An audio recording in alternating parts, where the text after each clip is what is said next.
വലിയ പ്രതിഷേധം ബി.ജെ.പി. പ്രവർത്തകർ വലിയ രൂപത്തിൽ അവിടെ തമ്പടിച്ചിട്ടുണ്ടോ?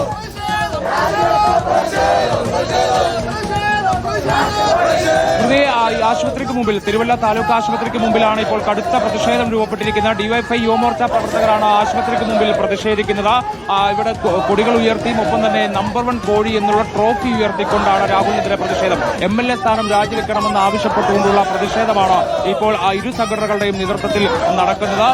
രാഹുലിന്റെ വാഹനം അകത്തേക്ക് പോകുന്ന വഴി പ്രവർത്തകർ തടയാൻ ശ്രമിച്ചെങ്കിലും പോലീസ് സന്നാഹം ഉണ്ടായിരുന്നതുകൊണ്ട് വാഹനം അവരെ വകഞ്ഞു മാറ്റി മുന്നോട്ട് പോവുകയായിരുന്നു. ഇനിയിപ്പോൾ തിരികെ വരുമ്പോൾ രാഹുലിന്റെ വാഹനം ആശുപത്രിയുടെ ഗേറ്റ് കടക്കാൻ അനുവദിക്കാത്ത രീതിയിലുള്ള പ്രതിഷേധമുണ്ടാകും എന്നുള്ളതാണ് പ്രവർത്തകർ പറയുന്നത്. കഴിഞ്ഞ ദിവസം ഉണ്ടായ സമാനമായ രീതിയിലുള്ള കാഴ്ച കൂടി നമുക്കൊരുപക്ഷെ ആശുപത്രിക്ക് മുമ്പിൽ നിന്ന് കാണാൻ കഴിഞ്ഞേക്കുമെന്നാണ് നമ്മളിപ്പോൾ മനസ്സിലാക്കുന്നത്. കാരണം അത്രത്തോളം പ്രവർത്തകർ പിന്തിരിഞ്ഞു പോകാതെ, രാഹുലിന്റെ വാഹനം അകത്തേക്ക് പോയിട്ടും പിന്തിരിഞ്ഞു പോകാതെ പ്രവർത്തകർ പുറത്തു തന്നെ തുടരുകയാണ്. നേരത്തെ ജയിലിന് മുമ്പിലും ഒരു പ്രതിഷേധം ഉണ്ടായിരുന്നു. ചീമുട്ടെ വരെ എറിഞ്ഞുകൊണ്ട് ഡിവൈഎഫ്ഐ പ്രവർത്തകർ പ്രതിഷേധിക്കുകയായിരുന്നു. അതേപോലെ തന്നെ ഇവിടെ വന്നപ്പോൾ ബി.ജെ.പി. പ്രവർത്തകർ കൂടി പ്രതിഷേധിക്കുന്നു എന്നുള്ളതാണ് നമുക്ക് കാണാൻ കഴിയുന്നത്.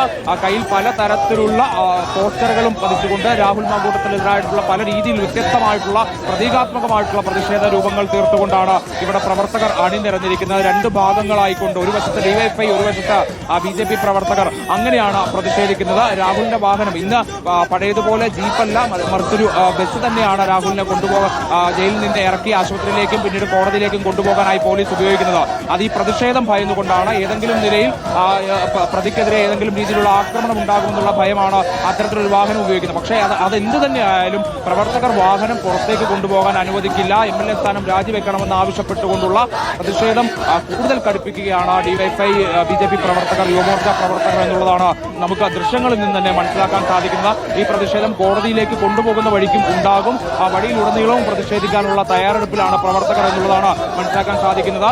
സാധാരണ അകത്തേക്ക് കൊണ്ടുപോയി, അതായത് രാഹുൽ തിരിച്ചു വരുമ്പോഴോ അല്ലെങ്കിൽ അകത്തേക്ക് കയറുമ്പോഴോ മാത്രമാണ് ഇത്രത്തോളം മുദ്രാവാക്യം ഉയർത്തിക്കൊണ്ട് ഒരു പ്രതിഷേധം ശക്തമായി നിൽക്കാറ്. പക്ഷേ രാഹുൽ അകത്തേക്ക് പോയി മിനിറ്റുകൾ കഴിഞ്ഞിട്ടും അതേ ഉറച്ച മുദ്രാവാക്യത്തോടുകൂടി തന്നെ പ്രതിഷേധം ഇവിടെ തുടരുകയാണ്. അതായത് ഒരു തരത്തിലും പിന്തിരിഞ്ഞു പോകാൻ കൂട്ടാക്കുന്നില്ല എന്ന് തന്നെയാണ് പ്രവർത്തകർ പോലീസിനോട് പറയുന്നത്. രാഹുലിന്റെ വാഹനം ഒരു തരത്തിലും പുറത്തേക്ക് ഇറക്കാൻ അനുവദിക്കാത്ത നിലയിലേക്ക് ഒരുപക്ഷെ പ്രവർത്തകർ പ്രതിഷേധിക്കാനുള്ള സാധ്യത കൂടിയുണ്ട്. അതുകൊണ്ടാണ് കഴിഞ്ഞ തവണത്തെ സാഹചര്യം കണക്കിലെടുത്തുകൊണ്ട് കൂടുതൽ സുരക്ഷ, കൂടുതൽ പോലീസ് സന്നാഹം ഇവിടെ ചേർത്തിരിക്കുന്നത്. പ്രവർത്തകരെ പരമാവധി അറസ്റ്റ് ചെയ്ത് നീക്കാൻ വേണ്ടിയുള്ള പോലീസ് വാഹനങ്ങളും ബസ് അടക്കമുള്ള വാഹനങ്ങൾ കൂടി ഇവിടെ അണിനിരത്തിയിട്ടുണ്ട്. കഴിഞ്ഞ തവണത്തേതുപോലെ എത്ര നേരം വൈകും കോടതിയിലേക്ക് എത്താൻ എന്നുള്ളതാണ് ഇനിയിപ്പോൾ നോക്കേണ്ടതുള്ളത്. കാരണം പ്രവർത്തകർ സ്വയം പിന്തിരിഞ്ഞു പോയില്ലെങ്കിൽ സ്വാഭാവികമായിട്ടും പോലീസുമായി ഒരു ഏറ്റുമുട്ടൽ അടക്കമുള്ള കാര്യങ്ങൾ ഉണ്ടാകാനുള്ള സാധ്യത കൂടിയുണ്ട്. ജയശങ്കർ, ഇപ്പോൾ പ്രതിഷേധത്തിന്റെ ഏത് ഭാഗത്താണ് ജയശങ്കർ നിൽക്കുന്നത്? കഴിഞ്ഞ ദിവസം സാക്ഷ്യം വഹിച്ചതുപോലെ തന്നെയുള്ള പ്രതിഷേധമാണോ ഇപ്പോൾ ആശുപത്രി പരിസരത്ത്? ജയശങ്കർ, തിരുവല്ല താലൂക്ക് ആശുപത്രിക്ക് മുമ്പിൽ വലിയ പ്രതിഷേധമാണ് ബി.ജെ.പിയും ഡിവൈഎഫ്ഐയും ഒക്കെ നടത്തുന്നത്. ആശുപത്രിക്ക് മുമ്പിൽ കവാടത്തിന് മുന്നിലാണ് ഇവരുടെ ഒരു പ്രതിഷേധം. രാഹുൽ മാങ്കൂട്ടവുമായി അദ്ദേഹത്തിന്റെ പോലീസ് വാഹനം ഇങ്ങോട്ടേക്ക് എത്തിയപ്പോൾ മുതൽ ഡിവൈഎഫ്ഐ പ്രവർത്തകർ ഈ ഗേറ്റിന് മുന്നിൽ പ്രതിഷേധിക്കുകയാണ്. പോലീസ് ഉദ്യോഗസ്ഥർ സുരക്ഷാ നടപടികളുടെ ഭാഗമായി ഈ വാഹനങ്ങൾ ഉൾപ്പെടെ ഇവിടെ ഗേറ്റിന് മുന്നിൽ തടയുന്ന സാഹചര്യം ഉണ്ടായി. പിന്നാലെയാണ് ഈ പ്രവർത്തകർ ഇങ്ങനെ ഗേറ്റിന് മുന്നിൽ വലിയ പ്രതിഷേധം ഉയർത്തുന്നത്. ഈ രാഹുലിനെതിരെ ഹൂ കെയർ, ഒപ്പം തന്നെ കോഴി, അങ്ങനെയുള്ള ചിത്രങ്ങളൊക്കെ തന്നെ പതിപ്പിച്ചുകൊണ്ടാണ് ഇപ്പോൾ ഈ ബി.ജെ.പിയുടെയും ഒപ്പം തന്നെ ഡിവൈഎഫ്ഐയുടെ ഒക്കെ തന്നെ പ്രതിഷേധം തുടരുന്നത്. ഈ ആശുപത്രിയിൽ നിന്ന് ഏകദേശം 100 മീറ്റർ അകലെയാണ് ഈ ഒരു കോടതി.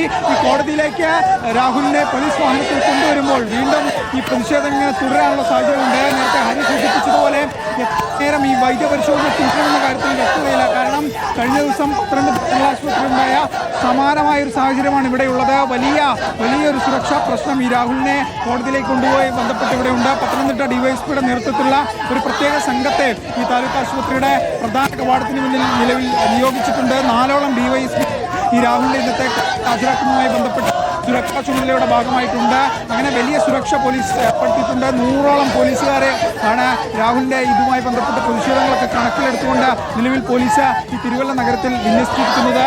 ഇപ്പോഴും ഡിവൈഎഫ്ഐയുടെയും ഒപ്പം തന്നെ ബി.ജെ.പിയുടെ ഒക്കെ തന്നെ പ്രതിഷേധം താലൂക്ക് ആശുപത്രിക്ക് മുന്നിൽ തുടരുകയാണ്. ഈ വൈദ്യപരിശോധന നീളുകയും ഈ പ്രവർത്തകർ പിരിഞ്ഞു പോകാതെയും വന്നു കഴിഞ്ഞാൽ കഴിഞ്ഞ ദിവസത്തോടെ തന്നെ രാഹുലിനെ ഇന്നും കോടതിയിൽ ഹാജരാക്കാൻ വൈകുമെന്ന കാര്യത്തിൽ സംശയമില്ല. എന്തായാലും രാഹുൽ മാങ്കൂട്ടത്തിന്റെ വൈദ്യപരിശോധന തിരുവല്ല താലൂക്ക് ആശുപത്രിയിൽ തിരുവല്ല താലൂക്ക് ആശുപത്രി പുറത്തുള്ള പ്രതിഷേധത്തിന്റെ ദൃശ്യങ്ങളാണ് ഇപ്പോൾ കാണുന്നത്. ഡിവൈഎഫ്ഐ മാത്രമല്ല SFIയും എത്തിയിരിക്കുന്നു എന്നുള്ളതാണ്. പ്രതിഷേധങ്ങൾക്ക് നടുവിലൂടെ വേണം ആശുപത്രിയിൽ നിന്നും കോടതിയിലേക്ക് രാഹുലിനെ കൊണ്ടുപോകാൻ.